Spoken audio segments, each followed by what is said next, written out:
Colonel retired انعام الرحیم ہمارے ساتھ موجود ہیں۔ کرنل صاحب، یہ کمانڈ اینڈ کنٹرول کے حوالے سے آئین کی جو شق ہے 243، اس میں ترمیم کی کیا ضرورت پڑ رہی ہے؟ کیا لگ رہا ہے آپ کو؟ کیا فیلڈ مارشل کے عہدے کو بھی ایک آئینی عہدہ بنایا جائے گا، یا تینوں افواج ایئر فورس، نیوی اور آرمی، ان کی جو مشترکہ سربراہی ہے اس کے لیے کوئی نیا عہدہ متعارف کرایا جا رہا ہے، کمانڈر ان چیف والا یا chairman joint chief of staff?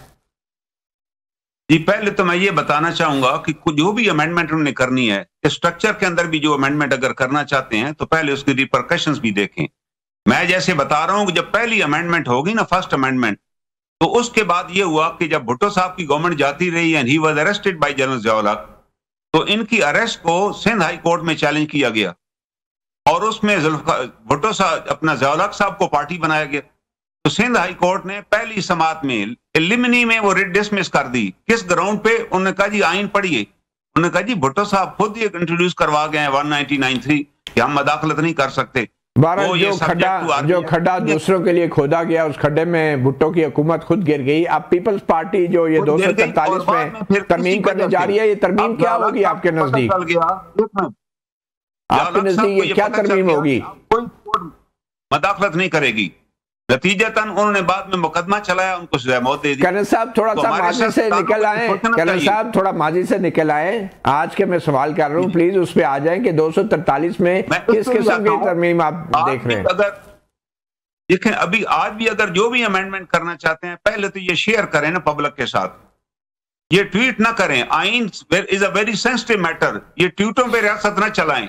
ہماری ریاست کافی عرصے سے ٹویٹس پہ چلتی رہی ہے کہ یہ ادھر سے ٹویٹ آیا، آئی ڈونٹ ایکسپٹ اٹ، ادھر سے ٹویٹ آ گیا، اور الٹیمیٹلی ایک سٹیج پہ سپریم کورٹ نے بھی نوٹس لیا کہ یار why they are running the state affair through tweets. چلیں، یہ سینسٹیو میٹر ہے، ٹویٹوں پہ تو نہیں ہونا۔ ٹھیک ہے، ٹویٹ آ جائے۔ عبدالقادر مندوخیل صاحب، کیونکہ آپ ایک وکیل بھی ہیں، ایڈوکیٹ بھی ہیں، تو کیا لگتا ہے کمانڈ اینڈ کنٹرول کے حوالے سے جو آئینی شق ہے اس میں کس قسم کی ترمیم کی ضرورت ہے آپ کے نزدیک؟ بطور قانون دان آپ کیا سمجھتے ہیں؟ متی اللہ جان صاحب، ہم سب جو ہے نا مفروضوں کے اوپر جو ہے نا وہ ڈیبیٹ کر رہے ہیں، نہ ہمیں کسی چیز کا پتہ ہے کیا ترمیم آ رہی ہے، کیا آ رہا ہے، اگر یہ ہو گیا تو کیسا ہوگا، اگر یہ ہو تو یہ اگر مگر سے تھوڑا سا باہر نکل رہا ہے، تھوڑا سا 2 دن بعد یہ شو کر لیتے تو پورے پکچر سامنے آ جاتی، پھر بھلے آپ ڈسکس کر لیتے۔ مندوخیل صاحب، یہ بات ہمیں 26ویں یعنی ترمیم کے وقت بھی یہی بتایا گیا تھا، 26ویں یعنی ترمیم کے وقت بھی یہی بتایا گیا تھا مندوخیل صاحب کہ ابھی مفروضے ہیں، اور رات کو 1 گھنٹہ پہلے تو آخر تک بھی نہ آپ کو پتا تھا نہ آپ کی قیادت کو کہ 26ویں یعنی ترمیم کا اصل ڈرافٹ کون سا ہے، اور یہ خبروں میں چھپا تھا کہ بلاول بھٹو صاحب شہری رحمان سے ڈرافٹ مانگ رہے تھے اور ان کے پاس بھی نہیں تھا 1 رات پہلے۔ تو ابھی آپ پھر ہمیں بتا رہے ہیں کہ 2 دن انتظار کر لیں۔ اچھا، مجھے ایک بات بتا دیں، بلاول صاحب نے اگر شہری رحمان صاحبہ سے مانگا ہے تو وہ پھر صبح پاس ہو گئی ہے؟ رات کو ہی ہو گیا تھا، ڈیبیٹ ہوئی ہے، رات کو ہی ہو گیا تھا، اسد کیسر مولانا صاحب کے ساتھ کیا کیا ہو رہا تھا وہ سب آپ کو پتہ نہیں ہے۔ تو میں ایک چیز یہ کہہ رہا تھا، دیکھیے یہ تو قانون میں اجازت ہے 239 کے تحت کہ وہ امینڈمنٹ کر سکتے ہیں اگر کہیں ابہام ہو، اور اگر کئی اختیارات ادھر ادھر شفٹ کرے تو وہ بھی آپ کے سامنے آ جائے گا۔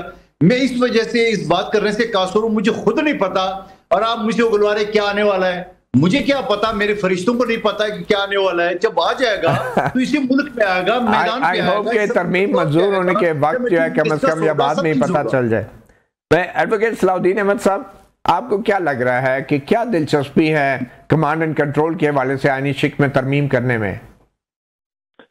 دیکھیں، ابھی اس بات سے تو میں اگری کروں گا کہ ابھی کوئی چیز سامنے آئی نہیں ہے کہ وہ کس قسم کی چینج کرنا چاہتے ہیں۔ کیا وہ جو آرمی چیف کی جو ایکسٹینشنز والے معاملے ہیں ان کو آئینی تحفظ دینا چاہتے ہیں، کوئی اپوائنٹمنٹس میں کے طریقہ کار میں چینج کرنا چاہتے ہیں، جو کمانڈ ہے تمام آرمڈ فورسز کا اس میں کوئی چینج کرنا چاہتے ہیں۔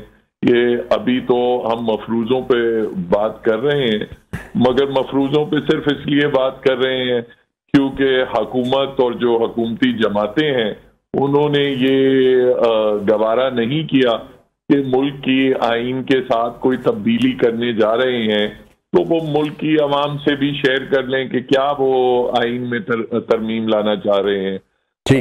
جو ایٹیٹیوڈ تو معذرت کے ساتھ